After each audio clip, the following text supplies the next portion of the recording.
Welcome back.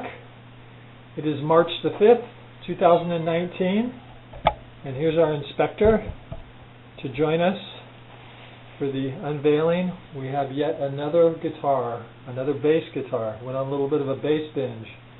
This is the bottom of the heap, as they say. This is a Squier Affinity Bronco bass. This is the most inexpensive bass that Squier makes.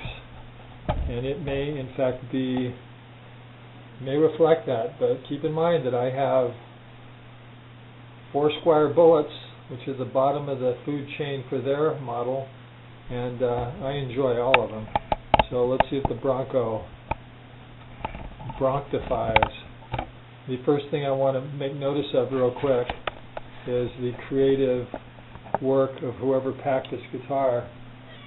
They shoehorned a bass, even though it's a short scale bass, into a guitar box, and they just sort of put a spacer on top. It looks like it may have survived. It came all the way from Chicago. Shout out to Chicago, Guitar Center in Chicago. But definitely sort of a low budget, and I can't imagine how much packing's in this box. There can't be much packing in there because it's, it's a tiny box, but we'll see. We'll hope that the person who packed it knows what they're doing and did everything that was necessary to make sure that it made it on its journey from Chicago, a place I've never been. Definitely this box has seen better days. And let's go in for the reveal, shall we? Yeah, they were, it's hard to say. They definitely did the bubble wrap. If it pulls straight out, we'll just go for it. If not, we're going to go ahead and take a break because, again, the bubble wrap is completely boring. Okay, so we're back. Just going to take a little quick break, bit of time pull it to out, unpack it. The person who packed it actually did a fairly good job, considering it was a very marginal box, that all the voids were filled with bubble wrap and everything it needed, and it seemed to make its journey from Chicago unscathed. I'd say it's in great shape. It doesn't seem to have any major problems. The only issues that I see on this guitar, having not played it yet, is going to be the notorious 2-saddle bridge. I've already tried to do some fine tuning on that, and of course from everything I've read, it's just always a compromise. You get one really good, you get one not so good. Otherwise the guitar looks to be in good shape. The neck is definitely more substantial than the vintage modified Jaguar, although they list the nut width as being 1.5 on both of them. This one feels wider. You can't see it, but it's interesting. You see horizontal lines here, which makes sense because it's a multi-piece body, obviously. But there's a vertical line right here that you can't see in the camera, which is sort of curious. Maybe this is the puzzle guitar. Again, for the price they're asking for it, it's pretty amazing that it even has 4 strings, 2 knobs, a pickup. So we're going to take it for a whirl. I don't really have high expectations,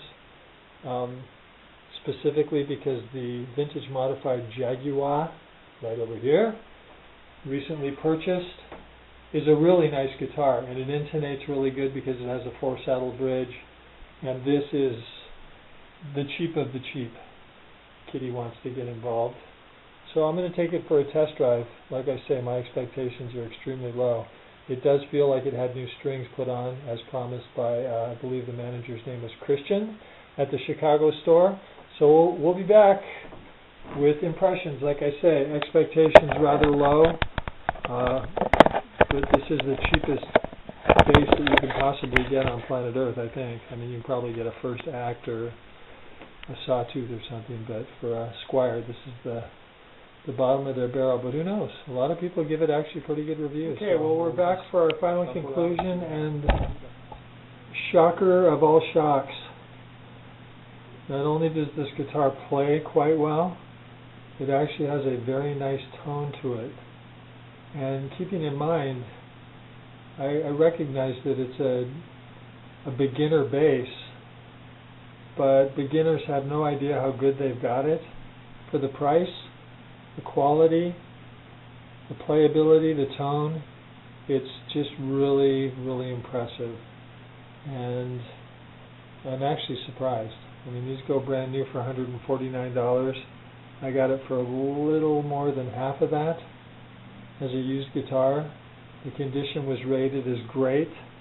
I would say it's in great condition. It obviously had been played. It's got little scratches on the pick mark, and but that's what you would expect. If you want perfect, you buy a brand new guitar. And to be expected, the tuners are fairly flaky, but once you get it in tune, it seems to stay in tune. Based on my impressions, they did put brand new strings on. These strings are very alive. But with the Fender Rumble 25, the tone is just really pretty sweet. I mean, I used to own a 62 American Vintage reissue P-Bass, which at the time that I bought it was the top of the line. And yeah, it's a better bass, but this one isn't like that horrible compared to it, and it certainly, again, for what I bought it for, to just sort of reintroduce myself to bass, who knows, maybe my first impressions, maybe I need a good night's sleep, maybe tomorrow I'll come and add something to the video, but that being said, pretty darn impressed. So again, a shout out and a thank you to the fellows at the, I guess it's called the Central Chicago Guitar Center. I'm guessing they have more than one guitar center in Chicago. You guys know who you are. I believe again that the general manager that I talked to, his name is Christian, very nice guy. And again, as described. And those blemishes or whatever they are on the body, it's like, so what? I mean, it's just literally, there's no scratches. The neck's nice. I'm pleasantly surprised it's not that super, super white. It has just a mild tint on it, which gives it a nice coloring. It's nice to have a maple fingerboard. Fret ends are a little sharp up here, but it is winter time, and one can expect that wood contracts. Nothing that the file won't handle. And surprisingly enough, the two-saddle bridge, again, I don't have perfect pitch. It's not perfect, but it's certainly good enough. So, there you go. Anyways, March the 5th, 2019, new bass day, Squier Affinity Bronco. So I can zoom in on that Bronco. I guess the Bronco back in the 60s was originally a guitar for Fender, and then Squier just turned it into their little budget student bass, 30-inch, what they call a short scale bass. And I'm quite pleased and quite impressed, but there may be an addendum to this tomorrow. We'll see. Okay, thank you very much.